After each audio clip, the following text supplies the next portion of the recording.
tosekelaki na mosolo ya mboka Kongo ekoki tofungwani miso lelo tomoni bozoba nyonso tosali mpo ya kobongisa Kongo aveni ebongi tosala moto nyonso ata mwana Kongo ya mosolo mpembe ya nzoku Kongo ya bwanya kasa ya mbila Kongo ya makasi moto ya nkoi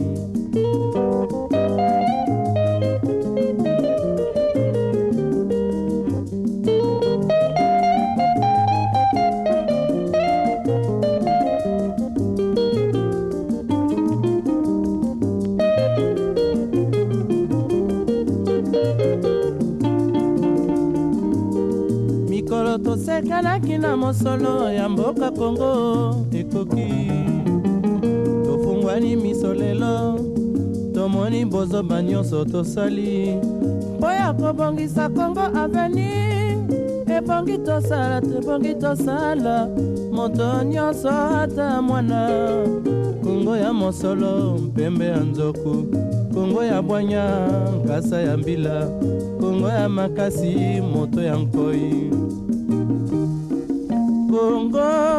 Kongo nde mboka Kongo mboka ya bankoko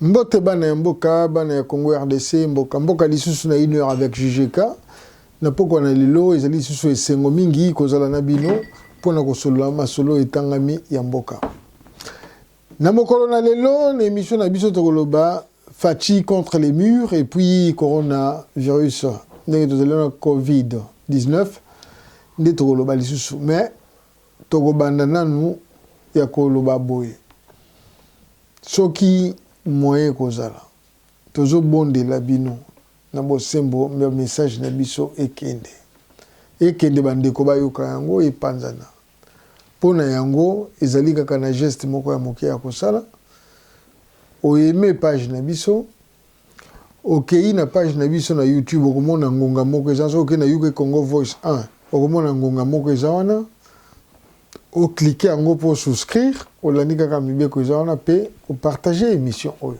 po bandeko mingi bazwa sango basango eza koya eza kokende. Donc merci d'avance d'aimer la page, de cliquer et puis de partager. Eza pona biso nyonso biso zo makasi ya kozongaka bino bozwa information ndambo tozo kabola toyebi ke information zo tambola mingi mais o pe to bakisa eza nécessaire et encore ko partager na bandeko mamzu oyo surtout bazana Congo na RDC bakoza la peine besoin nango même awa po toyebi ke même na biso awa moi poko so ezalaka bandeko mingi toyoka anglais mais mususu koyoka ngo lokola bazolo belate ou bien comprendre ngo biso to limbolela ta to kozwa to kopesa na lingala ou bien en français na ndenge koki.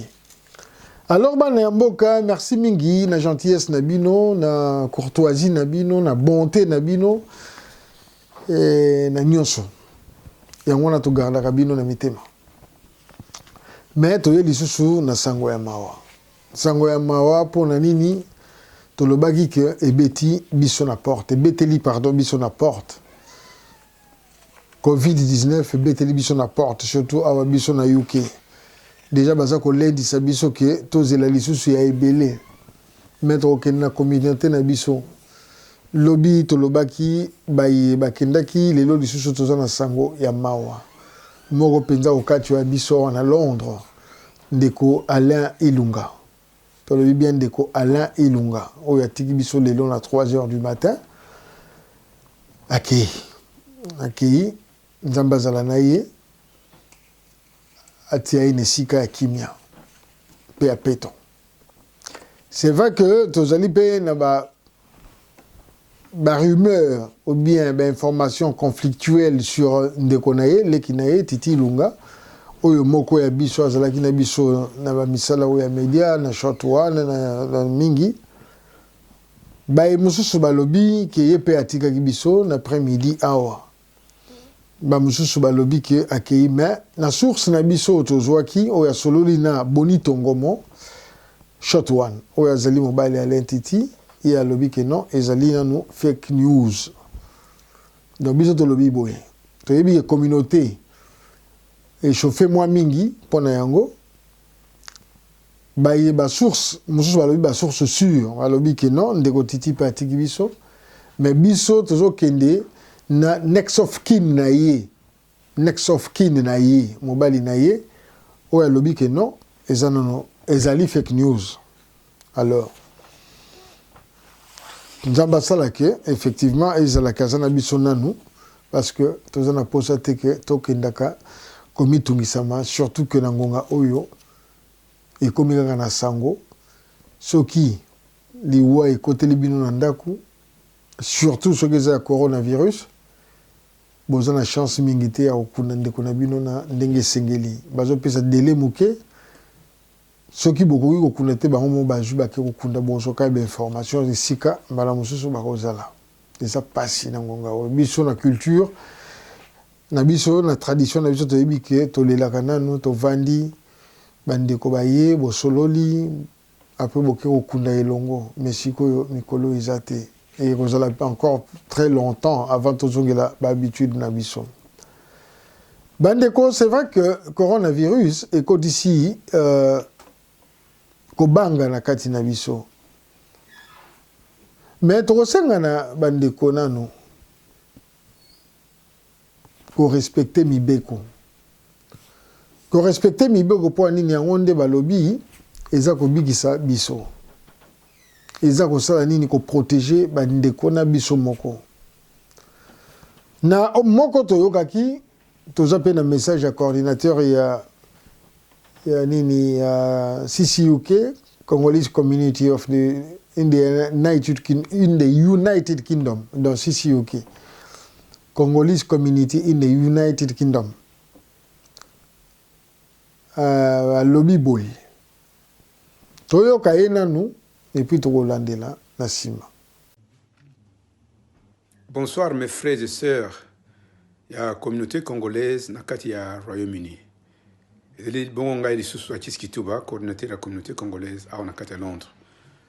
Lelo na ye na message etali ba pasteur. Bon na cadre ya public order ba konzi ba contacter nga ça fait à peu près 30 minutes. Ba bina passer message yo na ba pasteur na biso. Et sengeli ke ba pasteur tout ba respecter mibeko oyo ba konzi ba zui. Auto solna pasteur Moria pour yazali adjoint à Pakori présidence. Il est pas aussi la message pour ne pas pasteur tout bazana katia Pakori. Mais biso nyos ba pasteur nyos pas biso ngala pasteur te. Ba pasteur tout ya Congo o bazali na katia UK et sengeli boto sa mibeko o ba konzi ba PC parce que apparemment dimanche passé église mo efungama côté à Dalston. Mais balobi boys. Ce qui ba kangi église moko efungomi contre la volonté ya contre ba ordre ba PC ba ko kanga bango. Et puis l'église on est quand même peut-être pour toujours. Donc bande qu'on a biso na Irlande du Nord, Wales, Écosse, l'Angleterre, na ba ville mususu ba ville à UK, est-ce que vous voyez partout s'il vous plaît, vous passez message que tout respecter mes beko ba konji. Bien sûr que nzama zo batela biso pépé to mi batela. Donc tout respecter mes beko ba konji. Merci beaucoup à Achiski Tuba coordinateur de la CCUK. Que Dieu nous bénisse tous. Merci mingi bana ya mboka na ndenge bolandi coordonnateur. Secrétaire abengaki pe ayebisi biso yango. Na tango oyo bapekisi batu kosangana ebele. Pas plus de 2 personnes kutu balobi so boza famille moko. Pas plus de 5 personnes pour une autorisation spéciale, même sous enterrement ou bien mariage, soki vraiment moya kwa ya kosala ezate 5 personnes. Mais ali na bandeko mususu oyo selon la police ya awo ebengi na communauté pona na koyebisa ke kobenda bandeko na biso matoi bamusu bazokende na baeglise na kobombana bamususu bakendaki na église na Dalston na East London bamiyebi dimanche passé bazalaki wana police alobi boye soki lokola ebandeli lisusu ou bien ceux qui le l'église moko songolo mpakala et bandeli lisusu bakoya penda Pendant qu'on warn, ou bien qu'on avertir, ou bien qu'on prévenir, mais bah qu'on ira qu'on kanga. Les alliés pour na bien na biso nyonso. Nzambe akotika biso te, nzambe azali wana azotika biso te, même na bandako to sambela ye. Na ngonga oyo bapesi mibeko totosa yango. Donc wana ezalaki message nanu, mais tozongi lisusu ke corona ezosala nini ezokobangisa, ezobangisa. Ko déclarer que ozona corona soki vraiment batesté au positif ezali mabete. C'est vrai que quelque part ezosala pasi ou bien qu'on ressent la soni pour éviter bakanisa nini. Merci Nandeko Alain et ça les ndenge après les vakika oyo. Bandeko soki lokola o déclaré corona ezali pona nini pona ko prévenir bandeko. Tout ça l'exemple ba testenga positif. Ezali exemple na lobby. Ba testenga positif. Il faut nazala na gentillesse web ça d'abord libota na ngai. Moi si na ngai na bana keno ba testenga positif. Pour déjà ba oyo bazali na nga pembeni soit ba se tester pe ba tester bango. Basala nini bapesa bango bakisi ekoko bikisa milimo na bango ekoko bikisa milimo baninga mosusu parce que bango mpe bazali na bato mosusu bakutanaki na bango bien bakokutana na bango ezokosauve vie ya bato ndenge tolobi epuis tozokoépargne bamilimo ya baninga ebele mpona nini toyoka soni soki bakonzi minene bazobela yango toyokaki ke Premier ministre du Canada, azalaki nango, azalaki testé positif. Donc ne musikate. Awa na biso. Boris Johnson testé positif. Prince Charles testé positif. En passant, on a une information à l'élo Prince Charles à Biki. Donc à Bimi kout na isolation na ye. Va le Biki à répondre bien à traitement. Donc ça déjà en bonne forme. Alors, ce qui est déjà bango, tu as que conseiller spécial, il y a Boris Johnson, M. Cummings, Azanango, Azan positif, ministre Moussoussor, Azan testé positif, et bon, yondeko. Loko langai. Pendant que Big Samili, moi, banana biso, ou bien bandeko na biso, ou bien maman na biso. Pendant que tu as bandeko que non, voilà. Nga bakanginga positif. Les sonité. Les sonité. Merci mingi na bino bandeko, ndeko bozolo na Max Ekoli.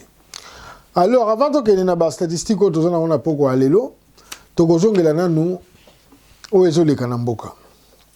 Bana ya mboka. RDC na ngonga oyo to yebi ke balobi na RDC pardon, 6 ministres bazali na corona testé positif, 6 ministres, comme on a dit, na déjà pour jouer en calamité, il faut vérifier en haut. Mais il y a M. Lumbala, Roger Lumbala, on a balobi na bananemi balé. On a balobi déjà que c'est officiel IRNB le baki yango. Donc ils ont déjà na RDC. Bana mboka soki to lobi fachi contre les murs. Pourquoi? Parce que il y a belé les kanamboka surtout na ngonga oyo toyebi ke fachi ya sala ba accord na ye na coalition na ye na FCC oyo lelo to monique ba grand défenseur ya fachi beton mususu na média ba komi ko changer langage. C'est vrai, il n'est jamais tard. Ce que vous comprendre. Bandeko Mubengai, bandeko sans rival. Donc le bango parce que la vidéo na bango ezali. Lelo ba lobi to bandeko kosana, vraiment il n'y a rien. Biso ba mususu to memaki ngambo pona nini tango zolanda logique alikambo kenzelo yo ezali malamu te to kokenda ngo na libulu to finga maki comme d'habitude. To cela qui taxé de tous les noms comme d'habitude, mais seule la vérité triomphe tôt ou tard. Ezali réjouissance te nangonga oh parce que zamboka na biso ba koko soki désordre des ali ceux qui passent ezali ils ont touché biso directement ou indirectement. mwana ya mboka azali wana soki nzela ezalaki malamu tolinga tosepela biso nyonso mais na ntango tomona ye ke mbai eza kosalama ezalaki na devoir na biso tosala nini todénonce yango. Oui, pour une raison ou une autre, pour un sentiment ou un autre, bandeko mosusu mpe bamonaki yango na lolenge na bango ba haineux, ba jaloux, ba tribaliste bokomesana mais pardon lelo vérité ezomonana réalité eza mosusu. Pourquoi je dis cela? Depuis ndeko na biso Faci azali na pouvoir, toujours banini ba bâton dans les roues aza kosala mosala ndenge elengo banité. Pouvoir ya Faci ezali toujours na ba problème. Bazo tika sala mosala na bien te malamu te. Toyebi yango même soki tozolinga koyoka yango te. À chaque fois linga sala loko au moins il faut bakangise munoko boyebi que avion oyo ebungaki na bagarde du corps na jeep na ye mpona kobende matoyi boyebi que ba ministre autour na ye mingi baza kokende soit mpona COVID-19 soit balobi mpe poison ezotambola. Mais le plus grand problème pour le moment c'est le fonctionnement même il y a administration na ye. Comment voulez-vous comprendre que un président de la République à Pessimibé côté, on ne consulte pas, mais décision est jouama. Est-ce que RDC est déclaré État fédéral? Même ce qui est État fédéral, ou bien un État fédéraux, mais il y a toujours un chef au-dessus.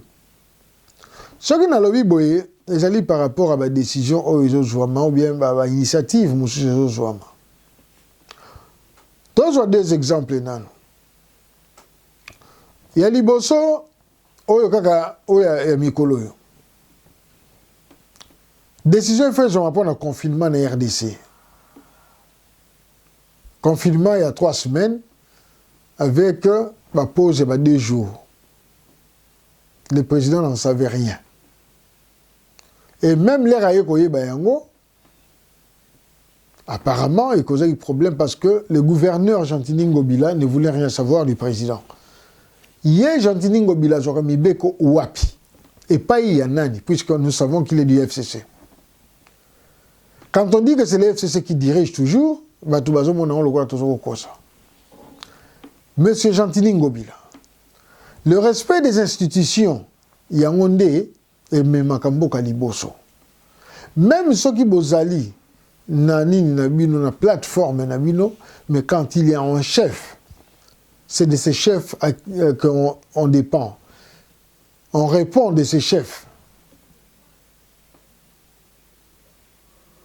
Ceux qui toquent na Kaimi Bale, gouverneur Yakatanga, Mouta Komikuna, conseiller nani coronavirus, Nathan Bazo Benganaye, le gouverneur qui se permet de dire ceci.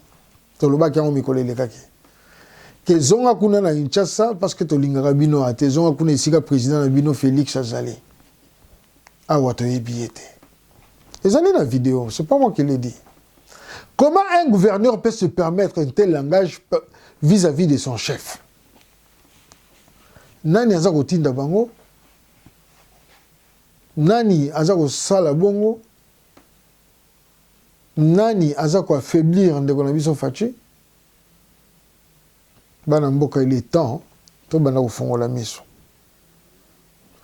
Toyebi que biso to sala ki émission na moko ya ba collaborateur. Nango lo bango bien. Il y a ba collaborateur ya Félix. Monsieur Louis-Don Ngalamouloumé. Na ba semaine où on a passé, moi personnellement, tango makele les autres m'a déjà que ba gouverneur bazo to saté animation à Faci et surtout ministre et intérieur, je crois, monsieur Gilbert Kankonde. Tout cela une information hein. Ndeko Louis-Don a lobby que non et cela qui bon tout était sous contrôle. Azo Kangaï. Ce n'est pas du mauvais sens que je l'ai dit. Nous avons rappelé conversation à l'issue. Mais quelques temps après, tu vois comment on a fait, bah, tout cas, il y a qui ça. ba journaliste à Kinshasa ba yeko soulever problème wana ndenge nini tokoki kolinga ke ndeko na biso asala nini a fonctionner lelo na makambo wana tomona ke IDPS ezali na mbutu na IDPS plus rien ne marche. Pourquoi plus rien ne marche? La tendance est comme Ebele, Jean-Marc Kaboun, Augustin Kabounda, Kabouya, pardon, ma fils Moukoko Epaye. Lelo, toujours mon accueil, Edingwe a commis membre influent à IDPS. Edingwe a sali vidéo à défendre Jean-Marc Kabound na Augustin Kabouya. Alobi bati kabango basala musala o union soit ko meka ko empêcher bango za na problème. Lelo Edingwe mutu azolo bango pasi o prévoir biso pena ko bana ba militant na biso batika makambo ya kosakana na président Jean-Marc Kabound. Moutati na secrétaire général Kabouya Augustin Kabouya. Botika lisika parce que Moutati na poste on est le président. De bozo sakana bango te bozo ndeko sakana président. Président ba sakana été même azali Moutali boma même ali no baka papa na ngai yeyo. Et comme ko sakana biso. Donc bolingi donc to bola sko shit. To lukai ko ja poste. Ba biso poste. Mais le même Edingwe, hier, à la Gisagibiso carte membre, il y a Nini, il y a PPRD. Même dans les Rwanda, je crois, période de Morazagi sur beaucoup mais c'est la zone à ma tête, ah ben non, défend le PPRD farouchement. Que oh, nous sommes mécaniques PPRD, à revivre naïe, à quoi baye. Ce qui est là, IDPS, et comme il y a un zou à battre, pour un muscle, pour une menace. Ce parti qui hier nous prônait la démocratie, les valeurs démocratiques, les valeurs sociales, où va notre IDPS? Parce que Mingi, biso de colline va valeur à IDPS. Il y a quand même tinda qui besoin de téléma. Bana IDPS, oyo ba yebi ke ba défendaka ba valeur à IDPS. Il y a les ba fondateurs nyonso ya IDPS, oyo papa ya Etienne Tshisekedi atikala kinango. To mekana no kozonga sima, to tala sima, to zonga bato. C'est tout ce que je demande. Tozonga sima, totala sima, tozonga bato. Car l'IDPS commence à mourir. L'IDPS commence à s'enterrer. Le Palou s'est enterré. Kaganabilo Kaboé. Le MPR s'est enterré. Quel parti encore s'est enterré? Ce n'est pas l'IDPS qui va faire exception, et surtout que toujours vivre, toujours vivre. Ce qui est lobby que l'administration et l'administration Fati, ils ont fonctionné bien. Tala les sous makambo ezoleka. Na mukolona lelo ndeko longi ni mwanansemi atindaki batu na ye bakende koyemba liboso ya palais du peuple. Alobi ye a commis ce qui est nommé comme maître. Comme maître, il y a nini, il y a valeur panafricaine. Alors, tant que bango bakei pour basala nini, bayemba bayembi basilisi na kozonga basoda basali balandi bango babandi ko tirer. Bilan 4 morts et 2 blessés na côté ba makesa ya BDK BDM.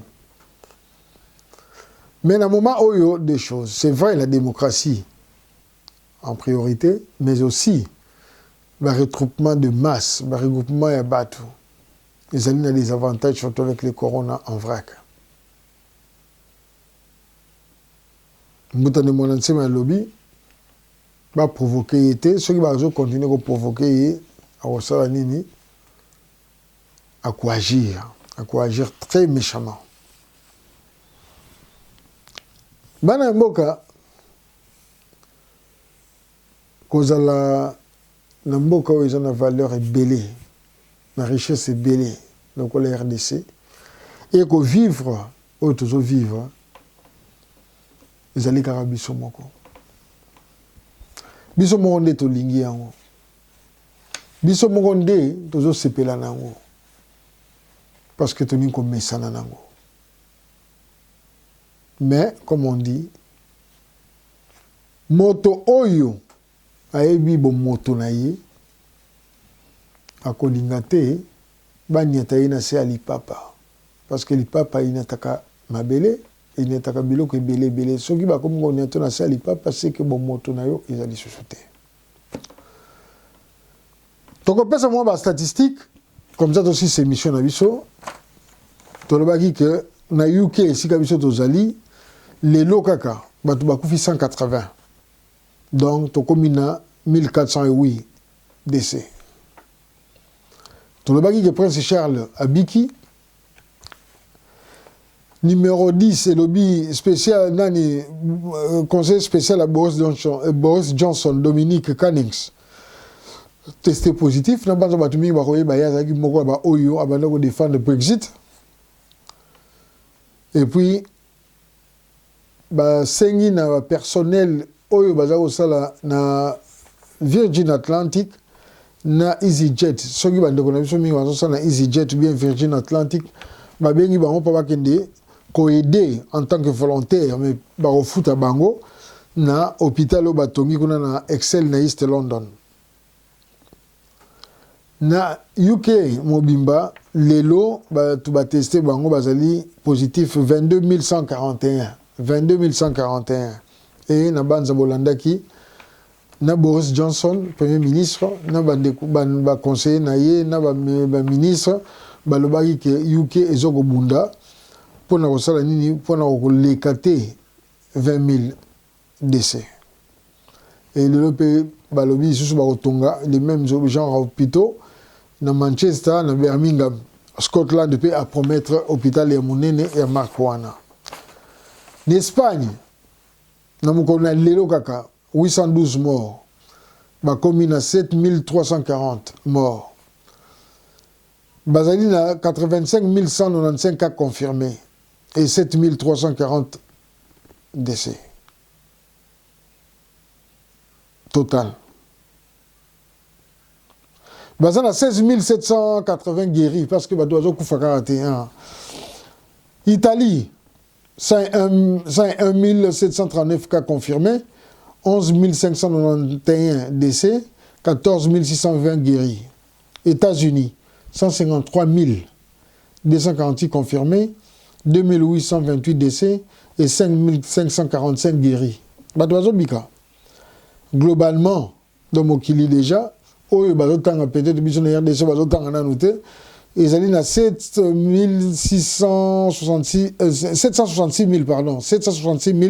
336 cas confirmés 36 873 décès mokilia 36 000 déjà et 160 001 guéris sur ces alliés à Johns Hopkins University. Alors bana mboka tokomi na suka wana pona kaya na nini ya lelo tokosenga bino kobosana te ko aimer page na biso ko sala nini ko bet ko fina na ngonga wana pona o souscrire et puis ko partager yango matondo mingi na ba pasteur na biso yo déjà bazo ko telema pona mboka pona bana mboka mais toko benda lisusu ba oyo bazo ko linga bana mboka ba kende église matoi que tous on a besoin plus de moyens bateau que kokufa ya bateau même ceux qui balobi que oyo akufa na tango liloba nzambe kutaka ye yenda kendaka na bopemi ya solo mais bo kokende yango ekuta ye pe ke yo moko muto provoka ki yango te nzambe apesa biso maele ayebisa biso tozali ba juge nanu na biso Alors soki toyebi ke coronavirus ezali koboma nakende komitika te na coronavirus po eboma ngai mpo na biso na yuke Congo Voice tolobi boye soso po akoma munene po ya kosepela na ye na nzungu abandaka nanu na liki epasuki aye kokoma soso moke poussin bamosusu baliaka poussin basepelaka deja wana bamosusu bazelaka soso akola soki soso akoli ale mingi toyaka kosepela kolia ye mais bamosusu mpe babatelaka basoso ya minene surtout ya basi mpona kobota lisusu nde yuke Congo Voice ezali soso ezobanda liki lisusu tozozela tokoma poussin epuis tokoma soso ya monene nyonso wana grâce na bino tokosala émission oyo ekosepelisa bino matondo mingi na bandeko na ngai nyonso oyo balandi biso na poko na lelo merci mingi na Jeli ekeniki kamba na technique na filmage et technique merci na bandeko na biso nyonso oyo bakolekisa émission na biso bipai na bipai nde tokutani na nsima na oyo esengeli bye bye Jije Kaomeko.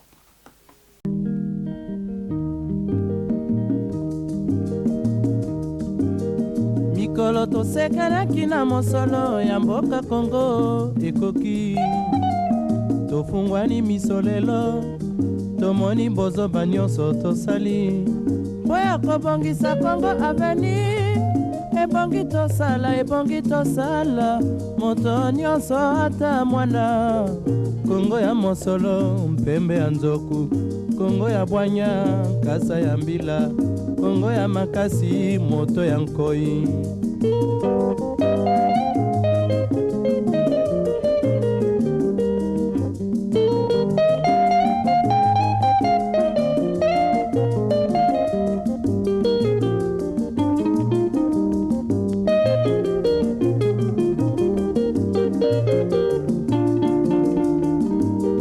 mikolo tosekanaki na mosolo ya mboka Kongo ekoki tofungwani miso lelo tomoni bozoba nyonso tosali mpo ya kobongisa Kongo aveni ebongi tosala moto nyonso ata mwana Kongo ya mosolo mpembe ya nzoku Kongo ya bwanya nkasa ya mbila Kongo ya makasi moto ya nkoi